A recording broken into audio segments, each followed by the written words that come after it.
আসলে কি? এগুলো শুধু সেই মূল্য যার দ্বারা আমরা কোনো কিছু অর্জন করতে পারি। এবার এই ধনের দ্বারা এই সংসারে অনেক কিছু লাভ করা সম্ভব, কিন্তু সেই সব কিছুই শুধুমাত্র ভৌতিক বস্তুই হবে, ভৌতিক সামগ্রী, ভৌতিক সুবিধা। অর্থাৎ আপনার কাছে যতই ধন থাকুক, তা আপনাকে শান্তির ঘুম এনে দিতে পারবে না, আপনাকে জীবনের বাস্তব সুখের অনুভূতি লাভ করাতে পারবে না, কারণ এগুলো ভৌতিক ধন। এ ভৌতিক বস্তুই অর্জন করাতে সক্ষম।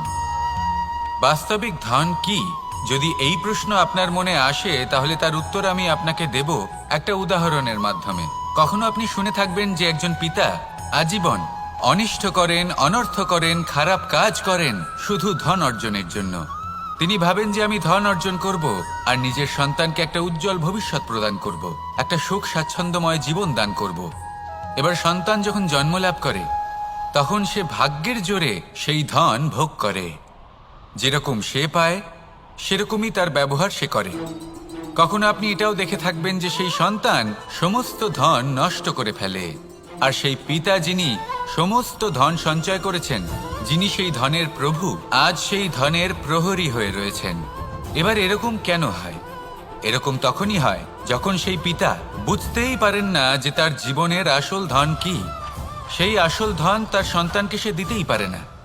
যদি পিতা তার সন্তানকে কর্মের জ্ঞান দিতে পারেন, উচিত কোনটা অনুচিত কোনটা সেই শিক্ষা দিতে পারেন, সংস্কারের প্রকৃত শিক্ষা দিতে পারেন, তবে সেটা ধনের থেকে অনেক বেশি গুরুত্বপূর্ণ। এটাই হলো জীবনের বাস্তব ধন। আপনি সেই কথা তো অবশ্যই শুনে থাকবেন, কুসন্তান হলে ধন সঞ্চয় করে কি হবে, সুসন্তান হলে ধন সঞ্চয় করে কি হবে। সন্তান যদি কুপুত্র হয় তাহলে সব নষ্ট করে ফেলবে, আর সন্তান যদি সুপুত্র হয় তাহলে ধন থাকুক না থাকুক, সে নিজেই কর্মের পথে অগ্রসর হয়ে ধন অর্জন করবে আর নিজের জন্য এক উজ্জ্বল ভবিষ্যৎ গড়ে তুলবে। তাই সন্তানকে সম্পদ দেওয়ার আগে কর্মের জ্ঞান দান করুন, সুশিক্ষা দিন, কারণ এটাই হলো জীবনের প্রকৃত ধন। আসুন আর আমার সাথে ভালোবেসে বলুন, রাধা রাধা। জীবনে সাফল্য এবং অসফলতা আপনার বল, আপনার শক্তির উপরে নির্ভরশীল নয়, আপনার মানসিকতার উপর নির্ভরশীল। যদি কোনো ব্যক্তি দৃঢ় নিশ্চয় করে নেয় তাহলে সে কখনো হারে না। যদি কেউ হার মেনে নেয় তাহলে সে কখনোই জিততে পারে না। শেষ পর্যন্ত কি হয়? এই ভাবনাই সত্য হয়ে সামনে চলে আসে, আর এই ভাবনাই পরবর্তীকালে ইতিহাস রচনা করে। সেই জন্য আপনি যদি চান আপনার নাম ইতিহাসে থাকুক, তাহলে দৃঢ় হতে শিখুন। ইতিবাচক ভাবনার সাথে, পরিশ্রমের সাথে এগিয়ে চলতে থাকুন, প্রতিস্পর্ধা গ্রহণ করুন, আর শুধুই এগিয়ে যেতে থাকুন। সংসারে আপনি যে কোনো উচ্চতাতেই পৌঁছতে পারবেন, কারণ ইচ্ছে শক্তি আর ভালোবাসার চেয়ে বেশি শক্তিশালী আর কিছুই নেই। তাহলে আসুন আর আমার সাথে ভালোবেসে বলুন, রাধা রাধা। মানুষের জীবন দেখলে এতে সংকটও আসবে, বিপদও আসবে, অনেক সমস্যাও আসবে। কখনো কখনো এমন সময় আসবে যখন আমাদের আপনজনের থেকে সাহায্য চাইতে হয়। আমরা সাহায্য চাই আর তারা সাহায্য করেও দেন, আমাদের সংকট থেকে মুক্তও করে দেন। কিন্তু যখন এই সময় বদলে যায়, যখন সুখের সময় আমাদের জীবনে আসে, তখন আমাদের মনে একটা অহংবোধ জেগে ওঠে। মনে হয় উপকার আবার কি, সেই ব্যক্তি সাহায্য করেছিলেন তাতে কি, উনি তো নিজের কর্তব্য পালন করছিলেন। সেই ব্যক্তি আমাদের ধন দিয়েছিলেন যখন প্রয়োজন ছিল, তো আমরা সেই ধন তো ফিরিয়ে দিয়েছি, উপকার কিসের? এই ভাবনা অনুচিত। যদি কোনো ব্যক্তি আপনাকে সাহায্য করে থাকে যখন কেউ করেনি, যখন আপনার সবথেকে বেশি প্রয়োজন ছিল, সেই সাহায্য অমূল্য, আর সেটা উপকারী বটে। যদি কেউ উপকার করেন, তাহলে বিনম্র চিত্তে ভালোবেসে আজীবন তার উপকারের প্রতি কৃতজ্ঞ থাকুন। কারণ সত্যি কথা বলতে এই সংসারে উপকার করার মতো ব্যক্তি খুব কম রয়েছেন, আর উপকারীর কথা মনে রাখেন এমন কৃতজ্ঞ ব্যক্তি আরও কম। সেই জন্য জীবনে কৃতজ্ঞ থাকুন আর আমার সাথে ভালোবেসে বলুন, রাধা রাধা।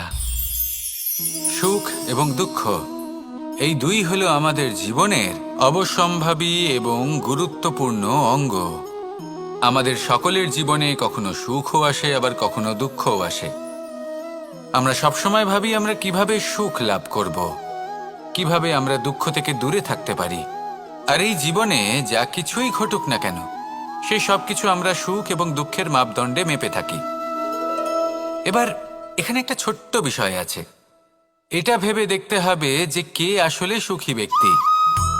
সুখী ব্যক্তি হলেন তিনি, যিনি নিজের জীবনে নিজের কর্মের বিশ্লেষণ করে থাকেন, সেই বুঝে পদক্ষেপ নেন। উনি কি করতে চলেছেন সেটা উনি জানেন। আর যদি ওনার কোনো দোষ থাকে বা ভুল থাকে, তাহলে সেগুলো শুধরে নিয়ে এগিয়ে চলেন। সেই জন্য উনি সুখী হন। অন্যদিকে যে ব্যক্তি দুঃখী, তিনি কি করেন? তিনি নিজের উপর নয়, অন্যের উপর নিজের নজর রাখেন যে তিনি কি করছেন, কিভাবে কর্ম করছেন। ওনারা অন্যের নিন্দা করেন, অন্যের সাফল্য দেখে ঈর্ষা করেন, ক্রুদ্ধ হয়ে যান, ওনাদের বাধা দিতে চেষ্টা করেন। সেই জন্যই তো ওনারা দুঃখী হন। এই সংসারে এমন অনেক ব্যক্তি আছেন যারা এই কারণে দুঃখী নন যে তাদের জীবনে দুঃখ আছে। তারা এই কারণে দুঃখ পান কারণ অন্যের জীবন অনেক বেশি সুখের।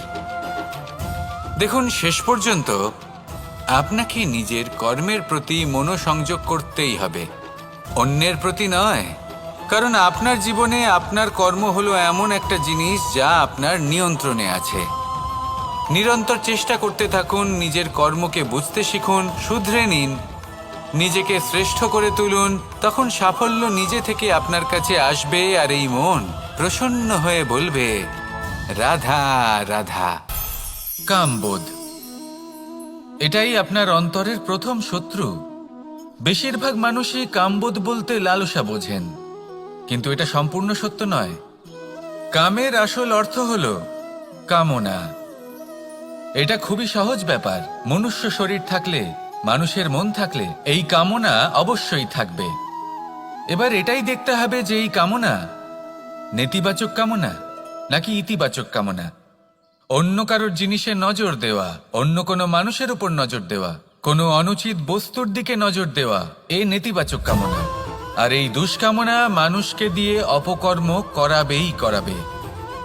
তাই মনে রাখবেন, যে ব্যক্তি নিজের কামনাকে নিয়ন্ত্রণে রাখতে পারেন, তিনি সঠিক পথেও থাকেন, সঠিক লক্ষ্যে পৌঁছতেও পারেন। যিনি কামনা নিয়ন্ত্রণে রাখতে পারেন না, তিনি তার পথও হারিয়ে ফেলেন এবং লক্ষ্যচ্যুতও হন। তাই মনে রাখবেন, নিজের কামনাগুলিকে নিয়ন্ত্রণে রাখুন। কাম নামক এই শত্রুর ওপর বিজয় লাভ করুন। আর আমার সাথে ভালোবেসে বলুন, রাধা রাধা। প্রত্যেকটা মানুষ আলাদা হয় আর অত্যন্ত বিশেষও হয়। প্রত্যেক মানুষ ভিন্ন ভিন্ন পরিবেশে পালিত হয়, বড় হয়। প্রত্যেকের নিজস্ব চিন্তা ভাবনা থাকে, নিজস্ব বিচারধারা থাকে। যখন অনেক ভিন্ন বিচারধারা একত্রিত হয়ে যায়, তখন শুরু হয় বিবাদ।